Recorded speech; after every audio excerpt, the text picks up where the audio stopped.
Good morning students. आपणा सर्वांचे career vision अकॅडमीच्या online प्लॅटफॉर्मवर स्वागत आहे. आज आपण आगामी महाराष्ट्र राजपत्रित संयुक्त मुख्य परीक्षा गट ब व गट क तसेच नगर परिषद भरती अभ्यासक्रमाच्या अनुषंगाने चालू घडामोडीला एक फास्ट रिव्हिजन व्हावी म्हणून वन लायनर करंट अफेअरचा भाग 3 सुरू करत आहोत. आणि या भागामध्ये जवळपास 60+ मुद्दे आहेत चालू घडामोडीशी रिलेटेड, आणि ते तुम्हाला आगामी सर्व प्रकारच्या स्पर्धा परीक्षांमध्ये निश्चितच उपयुक्त ठरतील. या 60 मुद्द्यातला जो पहिला मुद्दा आहे तो म्हणजे जागतिक मानवी हक्क दिनाला 2023मध्ये 75 वर्ष पूर्ण होत आहे. आणि सर्वप्रथम जागतिक मानवी हक्काचा जो जाहीरनामा प्रसिद्ध करण्यात आला होता तो 10 डिसेंबर 1948मध्ये. सन 2022ची तुम्ही थीम लक्षात ठेवू शकता. जागतिक मानवी हक्क दिनाची dignity, freedom and justice for all. आणि 2023ची जागतिक मानवी हक्क दिनाची जी थीम आहे ती to protect and promote basic human rights अशी आहे. ह्या बाबी लक्षात ठेवणं खूप महत्त्वाचं आहे, कारण 10 डिसेंबर हा दिवस जागतिक मानवी हक्क दिन आहे त्यामुळे. आणि या संदर्भात आणखी एक रेफरन्स आपण लक्षात ठेवू शकतो का 17 जून 1948मध्ये दार आयोग भाषिक प्रांतवार रचनेच्या संदर्भात नेमण्यात आला होता. आणि दार आयोगाने सुद्धा आपला जो अहवाल सबमिट केला होता तो 10 डिसेंबर 1948. या घटनेला देखील जवळपास आज 2023मध्ये 75 वर्ष पूर्ण होत आहे. नंतरचा आपण दुसरा एक चालू घडामोडीशी महत्त्वाचा मुद्दा बघणार आहोत. WHO स्थापनेला देखील 2023मध्ये 75 वर्ष पूर्ण झालेली आहे. WHO स्थापना तुम्हाला माहीत असेल, वर्ल्ड हेल्थ ऑर्गनायझेशनची जी स्थापना झाली ती 7 एप्रिल 1948मध्ये झाली. आणि WHO जे हेडक्वार्टर आहे ते जिनिव्हा स्वित्झर्लंडला आहे. आणि 2023ची तुम्ही थीम लक्षात ठेवू शकता 75व्या वर्षाची WHOची, ती म्हणजे हेल्थ फॉर ऑल. तर तुम्हाला 2020, 2021, 2022 आणि 2023 या 4 वर्षाच्या WHO थीम माहीत असणं गरजेचं आहे, कारण चालू वर्ष म्हणजे 2023 हे वर्ष WHO म्हणजे वर्ल्ड हेल्थ ऑर्गनायझेशनचे 75 वर्ष आहे. त्यामुळं या WHO थीम माहीत असणं गरजेचं आहे, कारण आयोगानं वारंवार WHO थीमवरच प्रश्न विचारलेले आहे. नंतर आपण तिसरा एक मुद्दा पाहणार आहोत. 16 नोव्हेंबर 2022 रोजी पहिला भारतामध्ये राष्ट्रीय लेखापरीक्षण दिन साजरा करण्यात आला. सध्या भारताचे जे कॅग आहेत ते 14वे कॅग म्हणजे गिरीशचंद्र मुर्मू. कॅगची स्थापना जी आहे, तर कॅग हे पद जवळपास भारतीय राज्यघटनेच्या 148 कलमानुसार कॅग नियुक्त केला जातो. 16 नोव्हेंबर हा दिवस लक्षात ठेवा. 16 नोव्हेंबर 2022 रोजी पहिल्यांदा भारतामध्ये पहिला राष्ट्रीय लेखापरीक्षण दिन साजरा करण्यात आला. आगामी स्पर्धा परीक्षेच्या दृष्टिकोनातून हा एक मुद्दा खूप महत्त्वाचा आहे. त्यानंतर आपण अलीकडे न्यूझीलंड या देशाच्या संसदेमध्ये महिलांचे प्रतिनिधित्व 50%पेक्षा झालेलं आहे. हा मुद्दामून या ठिकाणी मी टाकलेला आहे, कारण आपण अलीकडे पाहिलं नरेंद्र मोदी सरकारने संसदेमध्ये महिलांना 33% आरक्षण देण्याचं जाहीर केलेलं आहे. त्या संदर्भात विधेयक देखील आणलेलं आहे. तर अशा पद्धतीनं जगामध्ये मग प्रश्न निर्माण होतो का जगामध्ये 50%पेक्षा जास्त महिलांचं प्रतिनिधित्व करणारी संसद कोणत्या देशामध्ये आहे? तर न्यूझीलंड ही पहिली संसद आहे. 1893मध्ये न्यूझीलंड जगातला पहिला देश होता महिलांना मतदानाचा अधिकार देणारा. ही बाब आवर्जून लक्षात ठेवा. अलीकडे क्युबा, त्यानंतर मेक्सिको, निकाराग्वा, रवांडा आणि संयुक्त अरब अमिरात या देशांच्या संसदेमध्ये देखील 50%पेक्षा जास्त प्रतिनिधित्व आहे महिलांचं. आणि प्रथमच आपण पाहतो का या अगोदर देखील भारताच्या संसदेमध्ये 33% आरक्षण देखील महिलांना नव्हतं. ही बाब विद्यार्थ्यांनी आवर्जून लक्षात ठेवावी. आणि स्थानिक स्वराज्य संस्थांमध्ये महिलांना 33% आरक्षण आहे 73व्या आणि 74व्या घटना दुरुस्तीनुसार.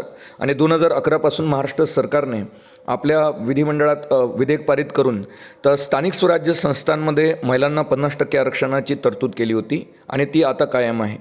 आपण नंतरचा एक मुद्दा बघणार आहोत.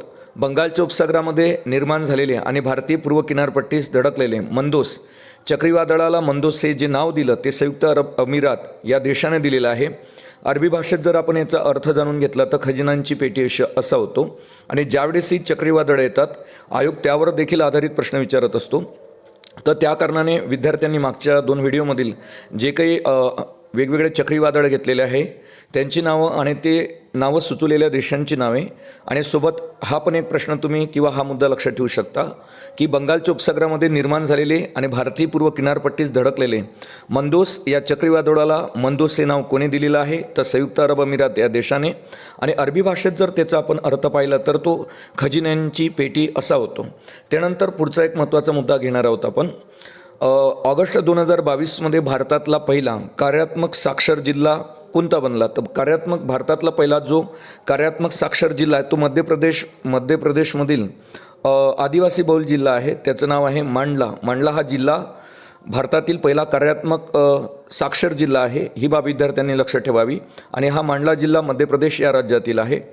त्यानंतर अलीकडे तुम्हाला माहीत असेल G20मध्ये जॉर्जिया मेलोनी या आल्या होत्या आणि जॉर्जिया मेलोनी या इटलीच्या नवनियुक्त पंतप्रधान आहे. हे विद्यार्थ्यांनी लक्षात ठेवावं. आणि G20च्या परिषदमध्ये सप्टेंबरमध्ये जवळपास 9 आणि 10 तारखेला जी भारतामध्ये G20ची शिखर परिषद झाली त्यामध्ये इटलीच्या नवनियुक्त पंतप्रधानाला तुम्ही पाहिलं असेल त्या नरेंद्र मोदीसोबत खूप जास्त डिस्कस करताना चर्चेत होत्या जॉर्जिया मेलोनी. त्यानंतर आपण पुढचा मुद्दा पाहणार आहोत.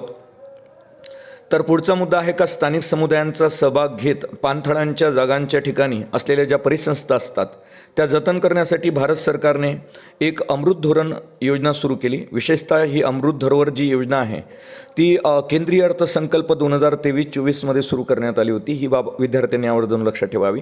आता पाणथळ आता जर भारतामध्ये जर बघितलं तर जवळपास 75 भारताचा तर स्वर अमृत आपण पाहिलं का भारताच्या स्वातंत्र्याला 75 वर्ष पूर्ण होत आहे. म्हणजे अमृत महोत्सव भारत साजरा करत आहे. तर या ठिकाणी एक बाब लक्षात घेणं गरजेचं आहे का हे जे अमृत धरोवर आहे या अंतर्गत भारतामध्ये सद्यस्थितीमध्ये रामसर स्थळांची जर आपण संख्या बघितली तर 75 आहे. आणि दुसरी एक बाब लक्षात ठेवा का पाणथळ स्तरांना जो दर्जा दिला जातो तो रामसर कराराच्या अंतर्गत. आणि रामसर करार जो झाला होता हा इराण देशामध्ये झाला होता 2 फेब्रुवारी 1971. त्या अंतर्गत रामसर कराराच्या अंतर्गत जगामध्ये वेगवेगळ्या ठिकाणी ज्या ठिकाणी पाणथळ जागा आहेत त्या ठिकाणी रामसर स्थळाचा दर्जा दिला जातो. भारतामध्ये अलीकडे विशेषतः महाराष्ट्रामध्ये नांदूर मध्यमेश्वर असेल किंवा मग लोणार सरोवर असेल आणि आता अलीकडे ठाणेखाडी असेल तर यांना अलीकडे रामसर कराराच्या अंतर्गत स्थान मिळालेलं आहे. अशा पद्धतीनं भारतामध्ये सध्याच 75 रामसर स्थळे आहे. आणि भारत सरकारने या पाणथळ जागांच्या ठिकाणी असलेल्या परिसंस्थांचं जतन करण्यासाठी अमृत धरोवर नावाची योजना सुरू केली. ही विद्यार्थ्यांनी आवर्जून लक्षात ठेवावं. पुढचा आपण मुद्दा बघणार आहोत तो अतिशय महत्त्वाचा आहे. 22व्या कायदे आयोगाचे जे अध्यक्ष आहे ते आहे ऋतुराज अवस्थी. आणि या संदर्भात एक बाब लक्षात ठेवा का ऋतुराज अवस्थी हे कर्नाटक उच्च न्यायालयाचे मुख्य न्यायाधीश होते. आता ते 22व्या कायदे आयोगाचे अध्यक्ष आहेत. त्यानंतरचा मुद्दा पाहणार आहोत आपण डिसेंबर 2022मध्ये पार पडलेल्या अंधांच्या T20 क्रिकेट विश्वचषकासाठी ब्रँड ॲम्बॅसिडर म्हणून युवराज सिंगची नेमणूक करण्यात आली होती. ही बाब आवर्जून लक्षात ठेवा.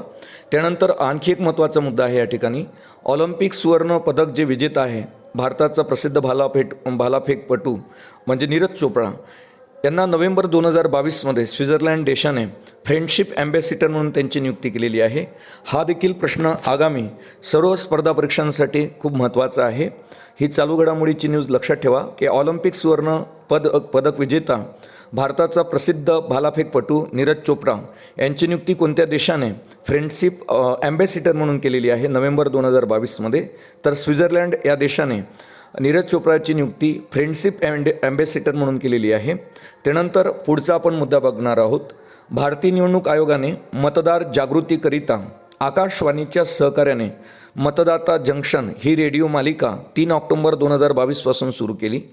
त्यानंतरचा मुद्दा घेणार आहोत आपण संयुक्त राष्ट्राच्या इंटरनॅशनल सिव्हिल एव्हिएशन ऑर्गनायझेशनमधील भारताच्या प्रतिनिधी शेफाली जुनेजा यांची नियुक्ती जी झाली ती हवाई वाहतूक समितीच्या अध्यक्षपदी निवड झालेली आहे. शेफाली जुनेजा ज्या संयुक्त राष्ट्राच्या इंटरनॅशनल सिव्हिल एव्हिएशन ऑर्गनायझेशनमध्ये पहिले अगोदर कामावर होत्या. आता भारताचे प्रतिनिधी आहे शेफाली जुनेजा यांची आंतरराष्ट्रीय स्तरावर हवाई वाहतूक समितीच्या अध्यक्षपदी निवड झालेली आहे. आणि ज्यावेळेस एका भारतीयाची निवड एका आंतरराष्ट्रीय स्तरावर होत असेल तर त्यावेळेस आयोग त्या गोष्टीची दखल घेत असतो. तर शेफाली जुनेजा या आता आंतरराष्ट्रीय स्तरावर हवाई वाहतूक समितीच्या अध्यक्षपदी निवड झालेली आहे. ही बाब आवर्जून लक्षात ठेवावी विद्यार्थ्यांनी. आणि भारतीय महसूल सेवेतील त्या 1992च्या बॅचच्या अधिकारी आहेत शेफाली जुनेजा. नंतर आपण आणखी एक महत्त्वाचा मुद्दा पाहणार आहोत. सिंधू नदी लवादासाठी जागतिक बँकेमार्फत नेमण्यात आलेल्या लवादाचे जे अध्यक्ष आहे ते शॉन मर्फी आहे यांची नियुक्ती करण्यात आली. तर मिशेल लिनो जे आहे हे तटस्थ सदस्य म्हणून त्यांची नेमणूक करण्यात आलेली आहे. तुम्हाला माहीत असेल जागतिक बँकेच्या मध्यस्थीने सिंधू नदी करार झाला होता भारत आणि पाकिस्तानमध्ये आणि सिंधू नदी करारावर अगोदर देखील आयोगाने प्रश्न विचारलेले आहे.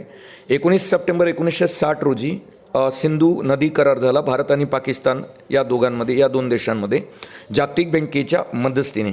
आता त्या जागतिक बँकेनं या सिंधू नदी लवादासाठी अध्यक्ष म्हणून शॉन मर्फी यांची नियुक्ती केलेली आहे. दुसरी गोष्ट की यामध्ये तटस्थ न्यूट्रल सदस्य आहे ते मिशेल लिनो आहे. या बाबी तुम्ही आवर्जून लक्षात ठेवा. त्यानंतर भारताचे जे 16वे महान्यायवादी आहे, भारतीय राज्यघटनेच्या कलम 76 नुसार महान्यायवाद्यांची नेमणूक होत असते राष्ट्रपतीमार्फत. तर भारताचे 16वे जे महान्यायवादी आहे ते आर व्यंकटरमानी आहे. ही बाब विद्यार्थ्यांनी आवर्जून लक्षात ठेवावी. त्यानंतर पुढचा मुद्दा आपण पाहणार आहोत. मुंबई येथे आयोजित शांघाय सहकार्य संघटना चित्रपट महोत्सवात चित्रपट पुरस्कार कोणत्या चित्रपटाला देण्यात आला? तर असे प्रश्न देखील आयोग या प्रश्नांची देखील दखल घेत असतो या घडामोडीची. का शांघाय सहकार्य संघटना म्हणजे SCO यांच्या चित्रपट महोत्सवात कोणत्या भारतीय चित्रपटाला प्रथम क्रमांकाचा पुरस्कार मिळाला? तर निखिल महाजन दिग्दर्शित एक चित्रपट आहे तो म्हणजे गोदावरी. या चित्रपटाला शांघाय सहकार्य संघटना चित्रपट महोत्सवात चित्रपट पुरस्कार देण्यात आला. गोदावरी या चित्रपटाचे जे दिग्दर्शक आहे ते निखिल महाजन आहे. ही बाब तुम्ही आवर्जून लक्षात ठेवा. आगामी एक्झामसाठी हा एक महत्त्वाचा प्रश्न राहील का शांघाय सहकार्य संघटना यांच्या थ्रू चित्रपट महोत्सवात कोणत्या चित्रपटाला प्रथम चित्रपटाचा पुरस्कार मिळालेला आहे? तो गोदावरी आणि त्याचे दिग्दर्शक जे आहे ते आहे निखिल महाजन. त्यानंतर आणखी महत्त्वाचा प्रश्न पाहणार आहोत आपण. बॉर्डर रोड्स ऑर्गनायझेशनमध्ये परदेशी कामगिरीवर नियुक्त झालेल्या पहिल्या महिला कोण? तर त्या महिला आहे अधिकारी सुरभी जाखमोला या ठरलेल्या आहे. बॉर्डर रोड्स ऑर्गनायझेशनमध्ये परदेशी कामगिरीवर नियुक्त झालेल्या पहिल्या महिला आहे सुरभी जाखमोला. हा देखील प्रश्न आवर्जून लक्षात ठेवावा विद्यार्थ्यांनी. त्यानंतर आणखी एक मुद्दा महत्त्वाचा पाहणार आहोत. स्वित्झर्लंडचे नवीन पंतप्रधान बनलेले आहे उल्फ क्रिस्टर्सन. हे स्वित्झर्लंडचे म्हटल्यापेक्षा स्वीडनचे नवे पंतप्रधान आहे उल्फ क्रिस्टर्सन. हे नरमपंथी दलाचे आहे म्हणजे मवाड दलाचे सदस्य आहे आणि स्वीडनच्या ज्या संसदेला रिक्स डग असं म्हटलं जाते. ही बाब लक्षात ठेवा. का स्वीडनचे नवनियुक्त पंतप्रधान कोण आहे? तर स्वीडनचे नवनियुक्त पंतप्रधान आहे उल्फ क्रिस्टर्सन आणि हे मवाळ आहेत, मवाळ पंथाचे आहेत आणि स्वीडनच्या संसदेला रिक्स डग असं म्हटलं जाते. ही बाब आवर्जून विद्यार्थ्यांनी लक्षात ठेवावी. नंतरचा आपण महत्त्वाचा मुद्दा पाहणार आहोत. बॉर्डर रोड ऑर्गनायझेशनमध्ये परदेशी कामगिरीवर नियुक्त झालेल्या पहिला महिला अधिकारी आपण आताच बघितल्या सुरभी जाखमोला. हा प्रश्न म्हटल्यापेक्षा ही चालू घडामोडी रिपीट झालेली आहे. पुढचा पाहणार आहोत आपण. पूर्णतः सौर ऊर्जेवर आधारित असणारे देशातले पहिले सौर ऊर्जा ग्राम कोणते ठरलेले आहेत? तर मोधेरा हे ठिकाण गुजरात राज्यात आहे. ही बाब लक्षात ठेवा. आणि मोधेरा हे ठिकाण 1000 वर्ष पूर्वी अगोदरचं आहे. त्या ठिकाणी सूर्यमंदिर आहे. तर पूर्णतः सौर ऊर्जेवर आधारित असणारे देशातले पहिले सौर ऊर्जा ग्राम कोणते? तर मोधेरा आणि हे गाव गुजरात राज्यामध्ये असलेलं आपल्याला पाहायला मिळते. त्यानंतरचा आपण महत्त्वाचा मुद्दा पाहणार आहोत. लोकांच्या आरोग्यविषयक गरजांसाठी आंध्र प्रदेश राज्याने अलीकडे फॅमिली डॉक्टर योजना सुरू केलेली आहे. यावर असाही प्रश्न येऊ शकतो की फॅमिली डॉक्टर योजना कोणत्या राज्याने लोकांच्या आरोग्यविषयक गरजांसाठी सुरू केली? तर ते राज्य आहे आंध्र प्रदेश. त्यानंतर आहे सफल म्हणजेच काय? तर सफलचा अर्थ होतो simplified application for agriculture loans. Common credit portal आहे हे. ओडिशा राज्याने शेतकऱ्यांच्या कर्जांच्या गरजांसाठी एक संक्षिप्त अर्ज प्रणाली सुरू केलेली आहे. अर्ज केल्यानंतर काही अवधीतच शेतकऱ्यांना कर्ज इश्यू होते. अतिशय चांगली मोहीम आहे ही ओडिशा या राज्याची. सफलचा अर्थ लक्षात ठेवा. Simplified application for agriculture loans common credit portal आहे हे. ओडिशा राज्याने शेतकऱ्यांच्या कर्जासाठी एक सुरू केलेली एक संक्षिप्त अर्ज प्रणाली आहे सफल. त्यानंतर आणखी एक महत्त्वाचा मुद्दा बघणार आहोत आपण. वायू अमृत प्रकल्प हे एक पीक अवशेष व्यवस्थापन उपक्रम आहे. तुम्हाला माहीत असेल का पंजाब आणि हरियाणामध्ये जे जाळल्या जाते गव्हाचे किंवा म्हणा आपण तांदूळाचे जे राहिलेले आहे अवशेष ते जेव्हाही जाळल्या जाते तेव्हा त्याचा जास्त बॅड इफेक्ट आपल्याला दिल्लीच्या वातावरणावर किंवा पर्यावरणावर पाहायला मिळतो. त्या कारणाने वायू अमृत प्रकल्प सुरू करण्यात आलेला आहे ज्यामध्ये पीक अवशेष व्यवस्थापन उपक्रम हाती घेतला जाईल. पंजाब व हरियाणा या भागात राबवला जाईल. या उपक्रमासाठी भारतीय उद्योग महासंघ आणि सोबत इंडियन ऑइल कॉर्पोरेशन यांच्या भागीदारीनं हा उपक्रम राबवला जाणार आहे. आणि कोणत्या राज्यात वायू अमृत प्रकल्प राबवला जाणार आहे तर पंजाब आणि हरियाणा. आणि कशाच्या संदर्भात हा वायू अमृत प्रकल्प आहे तर पीक अवशेष व्यवस्थापन उपक्रमाच्या संदर्भात. नंतरचा आपण मुद्दा पाहणार आहोत. अलीकडे न्यूझीलंड या देशाच्या संसदेमध्ये, हा मुद्दा मी अगोदरच घेतलेला आहे का न्यूझीलंड हा जगातला पहिला देश होता महिलांना मतदानाचा अधिकार देणारा, आणि त्या देशाच्या संसदेमध्ये 50% जास्त आपल्याला महिलांचं आरक्षण पाहायला मिळते. त्यानंतरचा आपण पुढचा मुद्दा बघणार आहोत. आधुनिक निवडणूक शास्त्राचे जनक कोण आहेत? आधुनिक निवडणूक शास्त्राचे जनक ज्यांचं अलीकडे निधन झालं 8 नोव्हेंबर 2022 रोजी, ते ब्रिटिश नागरिक होते डेव्हिड बटलर. यांनी एक समीकरण मांडलं निवडणूक शास्त्राच्या संदर्भात, निवडणुकीच्या संदर्भात, द क्यूब रूल. यावर प्रश्न आधारित येऊ शकतो का द क्यूब रूल हे समीकरण कुणी विकसित केले तर ते म्हणजे डेव्हिड बटलर. आणि डेव्हिड बटलरला आधुनिक निवडणूक शास्त्राचे जनक म्हणतात. ही बाब विद्यार्थ्यांनी आवर्जून लक्षात ठेवावी. 98व्या वर्षी 8 नोव्हेंबर 2022 रोजी त्यांचं निधन झालं आणि त्यांनी जे समीकरण विकसित केलं निवडणुकीच्या संदर्भात, त्या समीकरणाचं नाव आहे द क्यूब रूल. नंतरचा आपण एक महत्त्वाचा मुद्दा बघणार आहोत का 6 डिसेंबर हा दिवस जो आहे तो भारत आणि बांगलादेशमध्ये मैत्री दिन म्हणून साजरा केला जातो. 1971मध्ये नवनिर्मित बांगलादेश अस्तित्वात आला आणि याच्यामध्ये या निर्मितीमध्ये, बांगलादेशच्या निर्मितीमध्ये इंदिरा गांधीजींची सर्वात मोठी भूमिका होती. त्यामुळं हा दिवस जो आहे 6 डिसेंबर 1971, 6 डिसेंबर हा दिवस मैत्री दिन म्हणून साजरा केला जातो भारत आणि बांगलादेशमध्ये. त्याच्यानंतर आणखी एक महत्त्वाचा प्रश्न पाहणार आहोत आपण. चालू घडामोडीशी महत्त्वाची एक ही अपडेट आहे का द टर्मिनल मॅन हे आत्मचरित्र कोणाचं आहे? द टर्मिनल मॅन हे जे आत्मचरित्र आहे हे मेहरान किरीमी नासिरी यांचे आहे. आणि नासिरी हे एक इराणी व्यक्ती होते. हृदयविकारांच्या झटक्यानं त्यांचं निधन झालेलं आहे. पण द टर्मिनल मॅन हे पूर्ण नावाजलेलं पुस्तक होतं, त्या कारणाने हा प्रश्न मी इथं टाकलेला आहे. द टर्मिनल मॅन हे आत्मचरित्र मेहरान किरीमी नासिरी यांचे आहे आणि ते एक इराणी व्यक्ती होते. ही बाब विद्यार्थ्यांनी आवर्जून लक्षात ठेवावी. नंतरचा आपण मुद्दा पाहणार आहोत. भारताने बांगलादेशाचा पराभव करत सन 2022चा अंधांसाठींचा T20 विश्वचषक जिंकला आणि सन 2023मध्ये या स्पर्धेचं आयोजन पाकिस्तानमध्ये होणार आहे. या ठिकाणी 2022चा अंधांसाठीचा T20 विश्वचषक कोणी जिंकला तर भारताने जिंकला. आणि कोणाचा पराभव केलेला आहे तर बांगलादेशचा. त्यानंतर फ्रान्सिस स्टेफनी फ्रापार्ट ही पुरुषांच्या फिफा विश्वचषकात रेफरी ठरणारी पहिली महिला आहे. मग पुरुषांच्या फिफा विश्वचषकामध्ये रेफरी ठरणारी प्रथम महिला कोण तर फ्रान्सिस स्टेफनी फ्रापार्ट ही पहिली महिला आहे पुरुषांच्या फिफा विश्वचषकात रेफरी ठरणारी. त्यानंतरचा आणखी एक मुद्दा पाहणार आहोत आपण. तर फिफा विश्वचषक जो आहे 2022मध्ये सेमी ऑटोमोटेड ऑफसाईड टेक्नॉलॉजीचा प्रथमच वापर करण्यात आला. ही बाब लक्षात ठेवा का फिफा 2022मध्ये प्रथमच कोणत्या टेक्नॉलॉजीचा वापर करण्यात आलेला आहे तर सेमी ऑटोमेटेड ऑफसाईड टेक्नॉलॉजीचा, जेणे आणखी बारकाईनं निरीक्षण करता येईल त्या खेळाचे. तर त्यासाठी हे सेमी ऑटोमेटेड ऑफसाईड टेक्नॉलॉजी आहे. त्यानंतर आपण पुढचा मुद्दा बघणार आहोत. निक्षय मित्र सदिच्छा दूत कोणाला बनवण्यात आलेला आहे तर निक्षय मित्र सदिच्छा दूत जी आहे ते पॅरालिम्पिक पदक विजेती दीपा मलिक यांची नियुक्ती भारतामध्ये निक्षय मित्र सदिच्छा दूत म्हणून करण्यात आलेली आहे. ही बाब विद्यार्थ्यांनी आवर्जून लक्षात ठेवावी का निक्षय मित्र सदिच्छा दूत म्हणून कुणाची नियुक्ती करण्यात आली तर दीपा मलिक. क्षयरोगाशी संबंधित आहे हे अभियान आणि त्याचे जे ब्रँड अँबॅसिडर आहे ती म्हणजे दीपा मलिक. पॅरालिम्पिक आहे विजेती आहे, ही बाब विद्यार्थ्यांनी लक्षात ठेवावी. त्यानंतर इजिप्तचे राष्ट्राध्यक्ष जे आहे अब्देल फतह अल सिसी यांनी पंतप्रधान नरेंद्र मोदी यांना इजिप्तच्या सर्वोच्च नागरी पुरस्काराने म्हणजे ऑर्डर ऑफ नाईल या पुरस्काराने सन्मानित केले.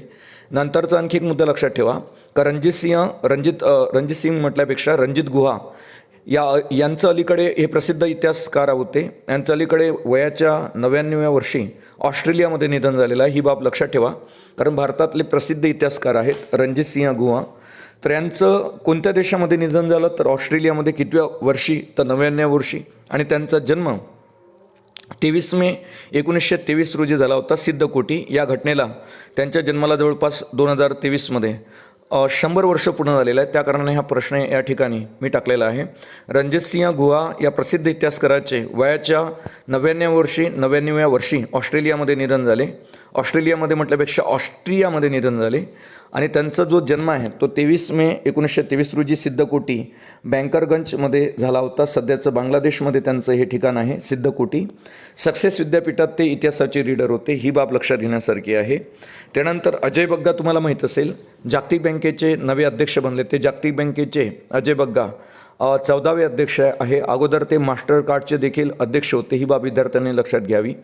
त्यानंतर 23वा आपण मुद्दा बघणार आहोत. मे 2023मध्ये भारत आणि म्यानमारमध्ये संयुक्तपणे म्यानमारच्या राखीन प्रांतातील सिटवे बेट बंदराचं उद्घाटन करण्यात आले. जर तुम्हाला या ठिकाणी विचारण्यात आलं की सिटवे बंदर हा भारत आणि कोणत्या देशाच्या दरम्यानचा एक संयुक्त उपक्रम आहे, तर भारत आणि म्यानमार या देशातील संयुक्त उपक्रम आहे सिटवे बंदर आणि म्यानमारच्या राखीन प्रांतातील आहे हे, आणि त्याचं उद्घाटन मे 2023मध्ये झालेलं आहे. नंतर आणखी एक महत्त्वाचा मुद्दा आहे जो आगामी स्पर्धा परीक्षांसाठी खूप महत्त्वाचा आहे का 6व्या हिंदी महासागर परिषदेचे म्हणजे इंडियन ओशन कॉन्फरन्सचे आयोजन कोणत्या ठिकाणी करण्यात आले. तर 6व्या हिंदी महासागर परिषदेचं जे आयोजन झालं ते 12 ते 13 मे 2023 रोजी ढाका म्हणजे बांगलादेशमधलं ठिकाण आहे, त्या ठिकाणी 6व्या हिंदी महासागर परिषदेचे म्हणजे इंडियन ओशन कॉन्फरन्सचे आयोजन करण्यात आले होते. त्यानंतर पुढं तोच एक मुद्दा निक्षय मित्र सदिच्छा दूत म्हणून पॅराऑलिम्पिक विजेती दीपा मलिक यांची नियुक्ती करण्यात आली आहे. एकता बंदर हा एक तुम्हाला विचारू शकते का, एकता बंदर हा कोणत्या 2 देशांमधला संयुक्त उपक्रम आहे किंवा संयुक्त प्रकल्प आहे. तर एकता बंदर हा भारत आणि मालदीव या देशांचा संयुक्त प्रकल्प आहे, ही बाब विद्यार्थ्यांनी लक्षात ठेवावी. अगोदर आपण सिटवे बंदर बघितलं. सिटवे बंदर हा भारत आणि म्यानमार दरम्यानचा संयुक्त प्रकल्प होता आणि एकता बंदर जो आहे तो भारत आणि मालदीव या देशांचा संयुक्त प्रकल्प आहे. त्यानंतर अमेरिका व चीन नंतर संयुक्त अरब अमिरात हा भारताचा 3रा व्यापारातील महत्त्वाचा भागीदारी आहे, ही बाब विद्यार्थ्यांनी अर्थशास्त्राच्या दृष्टिकोनातून लक्षात ठेवावी. का अमेरिका आणि चीन नंतर संयुक्त अरब अमिरात हा भारताचा 3रा जागतिक व्यापारातील भागीदार देश आहे. त्यानंतर जागतिक पत्रकारिता स्वातंत्र्य निर्देशांक 2023मध्ये भारताचा 180 देशात 161वा क्रमांक आहे. सन 2022मध्ये भारताचा 150वा क्रमांक होता. आता या ठिकाणी या निर्देशांकामध्ये भारताचं स्थान जवळपास 11 अंकांनी खालावलेलं आहे आणि हा निर्देशांक रिपोर्ट्स विदाऊट बॉर्डर्सतर्फे प्रकाशित केला जातो. तर भारताचा सद्यस्थितीमध्ये म्हणजे जागतिक पत्रकारिता स्वातंत्र्य निर्देशांक 2023मध्ये 180 देशामध्ये जागतिक पत्रकारिता स्वातंत्र्य निर्देशांकात कितवा क्रमांक आहे ते 161वा आणि 22मध्ये कितवा होता ते 150वा, ही बाब लक्षात ठेवा. अलीकडे भारताचं स्थान घसरलेलं आहे. एका अर्थानं वृत्तपत्र स्वातंत्र्यावर गदा आलेली आहे असं आपल्याला म्हणायला हरकत नाही, त्या कारणाने हे जे स्थान आहे ते खालावलेलं आहे.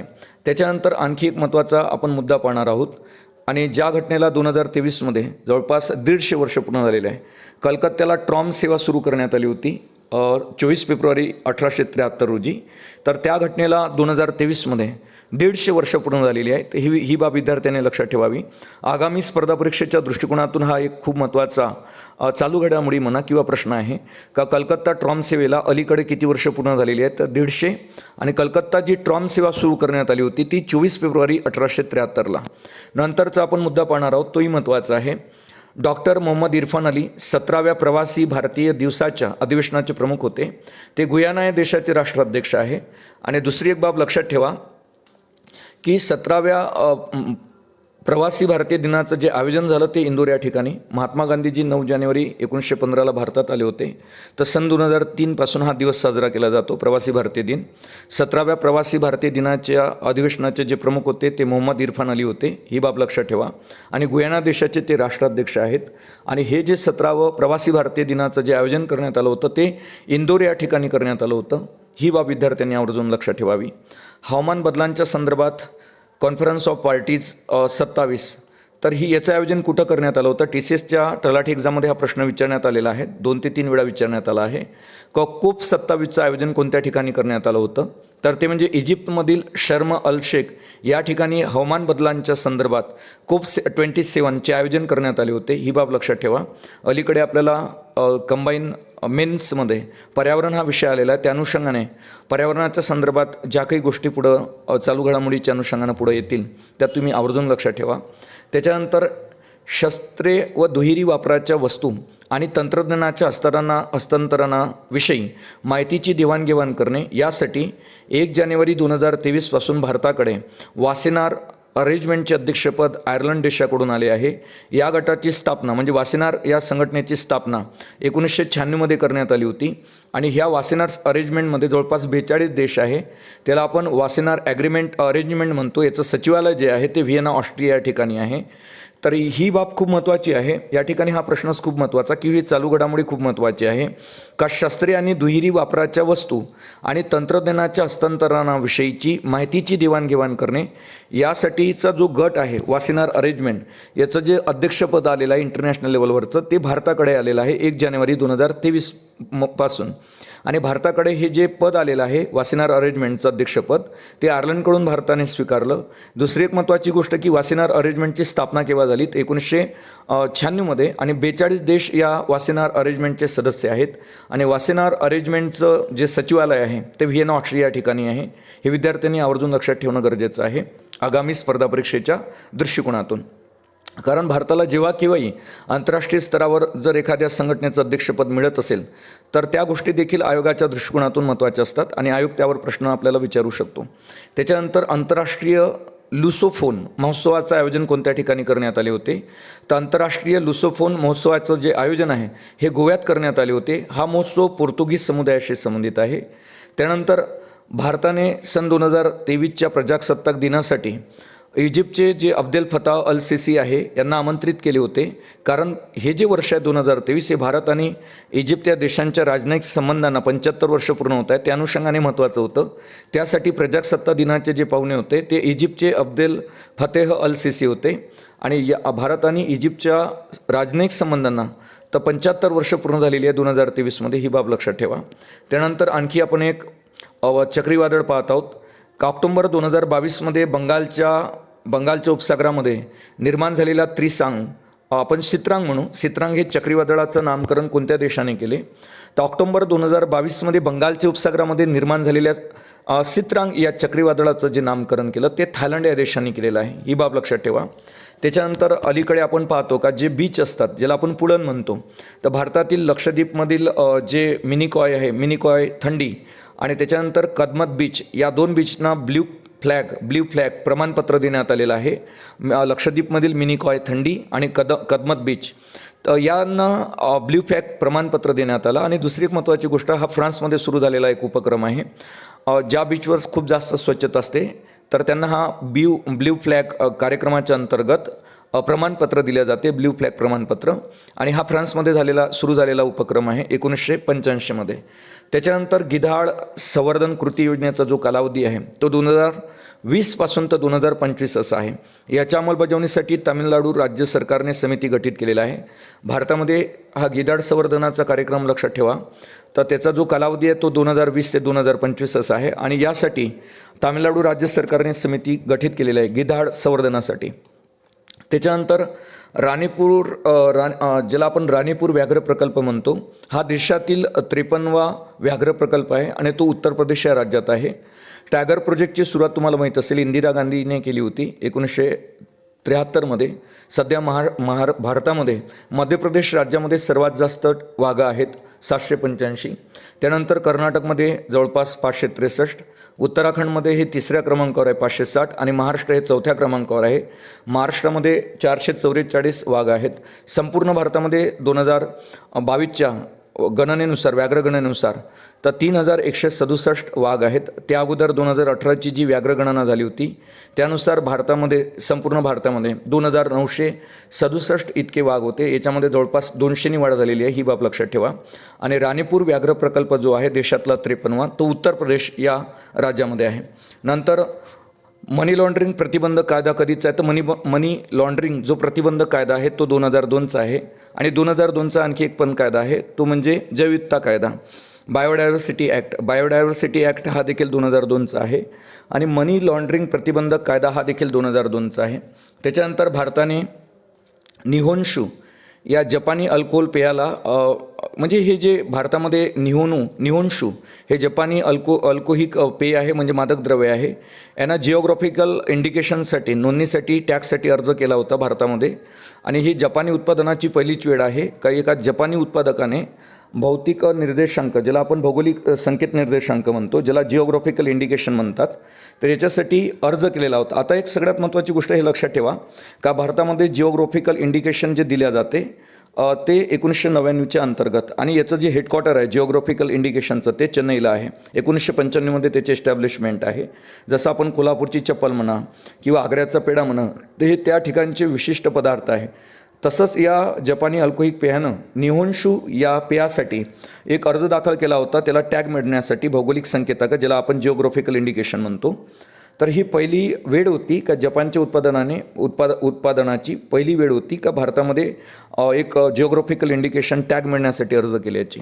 त्यानंतर आपण आणखी काही मुद्दे पाहणार आहोत चालू घडामोडीशी रिलेटेड. ओडिशा राज्य सरकारने राज्यातील 5 महानगरपालिकांमध्ये जगा मिशन सुरू केलेलं आहे. याच्यावर आधारित अगोदर देखील खूप प्रश्न आलेले आहे.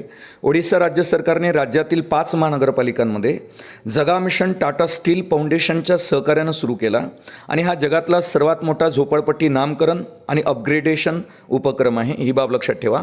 आणि ओडिशा राज्य सरकारने सुरू केलेला आहे आणि टाटा स्टील फाउंडेशनच्या सहकार्याने जगा मिशन आणि झोपडपट्टीशी संबंधित हा उपक्रम आहे. त्याच्यानंतर 9 ऑगस्ट हा जो दिवस आहे हा जागतिक आदिवासी दिन म्हणून साजरा करण्यात येतो. 9 ऑगस्ट 1995 रोजी जगात पहिल्यांदा जागतिक आदिवासी दिवस साजरा करण्यात आला. संयुक्त राष्ट्रसंघाने 1994 हे जे वर्ष आहे हे आंतरराष्ट्रीय आदिवासी वर्ष म्हणून साजरं केलं. मग कोणतं वर्ष आंतरराष्ट्रीय आदिवासी वर्ष म्हणून साजरं करण्यात आले ते 1994. आणि 9 ऑगस्ट हा आंतरराष्ट्रीय जागतिक आदिवासी दिन म्हणून साजरा केला जातो. आणि जगात पहिल्यांदा आंतरराष्ट्रीय आदिवासी किंवा जागतिक आदिवासी दिन हा 9 ऑगस्ट 1995 रोजी साजरा करण्यात आला होता. संयुक्त राष्ट्रसंघाने 1994 हे जे वर्ष होतं हे आंतरराष्ट्रीय आदिवासी वर्ष म्हणून साजरं केले. नंतर सन 1995 ते 2005 हे जे दशक आहे हे दशक पहिले आदिवासी दशक आहे. ही बाब विद्यार्थ्यांनी लक्षात ठेवावी का पहिले आदिवासी दशक कोणते 1995 ते 2005 आणि 2005 पासून तर 2014 हे दुसरे आदिवासी दशक आहे. ही बाब विद्यार्थ्यांनी आवर्जून लक्षात ठेवावी. त्यानंतर भारत सरकारने सन 2024 पर्यंत देशातील ग्रामीण भागातील प्रत्येक घरात नळाद्वारे पेयजल पुरवठा करण्याचे उद्दिष्ट ठेवलेले आहे.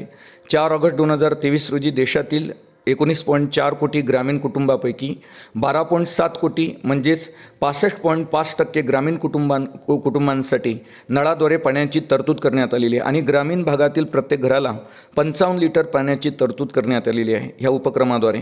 मग भारत सरकारने कोणत्या वर्षापर्यंत तर 2024 पर्यंत देशातील ग्रामीण भागातील प्रत्येक घरात नळाद्वारे पेयजल पुरवठा करण्याचं उद्दिष्ट ठेवलेलं आहे आणि प्रत्येक घराला 55 लिटर पाणी मिळणार आहे प्रतिदिवशी स्वच्छ पाणी. त्यानंतर 4 ऑगस्ट 2023 रोजी जवळपास भारतातील जे ग्रामीण भाग आहे जवळपास त्या ग्रामीण कुटुंबे आहेत टोटल भारतामध्ये 19.4 कोटी ग्रामीण कुटुंबापैकी 12.7 कोटी म्हणजे जवळपास 65.5% ग्रामीण कुटुंबांसाठी नळाद्वारे पाण्याची तरतूद 2024 पर्यंत करणार आहे भारत सरकार. ही बाब विद्यार्थ्यांनी आवर्जून लक्षात ठेवण्यासारखी आहे. त्याच्यानंतर आणखी एक महत्त्वाचा मुद्दा पाहणार आहोत आपण. मणिपूर हिंसाचारावर एक समिती स्थापन झाली. तुम्हाला माहीत असेल मणिपूर हिंसाचार. त्या संदर्भात हिंसाचारग्रस्तांच्या मदत आणि पुनर्वसनांच्या कामावर देखरेख ठेवण्यासाठी 3 माजी न्यायाधीशांची नियुक्ती करण्यात आली. या समितीमध्ये कोण कोण आहेत हे विद्यार्थ्यांनी आवर्जून लक्षात ठेवावं. गीता मित्तल आहेत, शालिनी जोशी आहेत आणि आशा मेनन आहे. तर ह्या 3 व्यक्तींची नाव लक्षात ठेवा. ज्या मणिपूर हिंसाचाराच्या संदर्भात जी समिती नेमण्यात आली हिंसाचारग्रस्तांना मदत करण्यासाठी आणि त्यांच्या पुनर्वसनांच्या कामावर देखरेख ठेवण्यासाठी, त्यामध्ये गीता मित्तल, शालिनी जोशी आणि आशा मेनन आहेत. जम्मू काश्मीरचं जे हायकोर्ट आहे त्या हायकोर्टच्या ज्या मुख्य न्यायाधीश आहे माजी तर त्या गीता मित्तल आहे आणि या गीता मित्तल या मणिपूर हिंसाचार समितीच्या अध्यक्ष असणार आहे. ही बाब विद्यार्थ्यांनी आवर्जून लक्षात ठेवावी. त्यानंतर नीती आयोगाचे जे नवीन CEO आहेत ते BVR सुब्रमण्यम आहे. उपाध्यक्ष तुम्हाला माहीत असेल सुमन बेरी आहेत. आणि नीती आयोगाची स्थापना 1 जानेवारी 2015 रोजी झाली होती नियोजन आयोगाच्या ठिकाणी. नियोजन आयोग 15 मार्च 1950चा आहे. नीती आयोगाचे जे अध्यक्ष असतात भारताचे पंतप्रधान हेच नीती आयोगाचे अध्यक्ष असतात. नियोजन आयोगाचे अध्यक्ष देखील भारताचे पंतप्रधानच राहत होते. त्याच्यानंतर देशात अंधत्व नियंत्रण धोरण लागू करणारे देशातले पहिले राज्य कोणते, तर ते म्हणजे राजस्थान. हा देखील प्रश्न आगामी स्पर्धा परीक्षेच्या दृष्टिकोनातून महत्त्वाचा आहे का देशामध्ये अंधत्व नियंत्रण धोरण लागू करणारे देशातील पहिले राज्य कोणते, राजस्थान. त्यानंतर आणखी एक चक्रीवादळ तुम्ही लक्षात ठेवा. मोखा हे चक्रीवादळ बंगालच्या उपसागरात केव्हा तयार झाले होते, तर मोखा की मोचा, मोचा आहे हे लक्षात ठेवा. मोखाच्या ठिकाणी मोचा पाहिजे. मोचा हे चक्रीवादळ बंगालच्या उपसागरामध्ये 10 मे 2023 रोजी तयार झाले होते. ही तारीख लक्षात असणं गरजेचं आहे. 10 मे 2023 मोचा हे चक्रीवादळ बंगालच्या उपसागरामध्ये 10 मे 2023 रोजी तयार झाले होते, ज्याचा सर्वात अधिक फटका बांगलादेशमधील आणि म्यानमारला बसला. मोचा या चक्रीवादळाचं जे नामकरण केलं ते येमेन या देशाने केलेलं आहे. ही बाब आवर्जून लक्षात ठेवा. त्याच्यानंतर प्रवीण सूद जे आहे ते CBIचे नवीन जे आहे संचालक म्हणून त्यांची नियुक्ती करण्यात आली, प्रवीण सूदची. आणि आता अलीकडे 1963ची स्थापना आहे CBIची. तर या ठिकाणी प्रवीण सूद CBIचे अध्यक्ष ही लक्षात ठेवा. आणि स्थापना CBIची 1963मध्ये झाली होती. त्या अनुषंगाने हा प्रश्न खूप महत्त्वाचा आहे. आणि CBIच्या एस्टॅब्लिशमेंटला आता अलीकडे 60 वर्ष पूर्ण झाले. त्या अनुषंगाने हा प्रश्न खूप महत्त्वाचा आहे का CBIचे नवीन संचालक कोण आहेत, तर प्रवीण सूद. आणि CBIच्या स्थापनेला किती वर्ष पूर्ण झालेले आहे, तर 60 वर्ष. त्याच्यानंतर पुढचा एक मुद्दा पाहणार आहोत आपण, जो शेवटचा मुद्दा आहे. सन 2023 सालचा दुसरा लता दीनानाथ मंगेशकर पुरस्कार आशा भोसले यांना प्रदान करण्यात आला. पहिला जो पुरस्कार होता पंतप्रधान नरेंद्र मोदी यांना प्रदान करण्यात आला होता. आणि दुसरा जो प्रदान करण्यात आला तो आशा भोसले यांना प्रदान करण्यात आलेला आहे, लता दीनानाथ मंगेशकर पुरस्कार. अशा पद्धतीनं हे आजच्या वन लायनर करंट अफेअरमधले जवळपास 60+ मुद्दे आहेत, जे तुम्हाला आगामी सर्व प्रकारच्या एक्झामसाठी उपयुक्त ठरतील आणि हमखास गुण मिळवून देतील. पुन्हा आपण भेटू वन लायनर करंट अफेअरच्या पार्ट 4 मध्ये.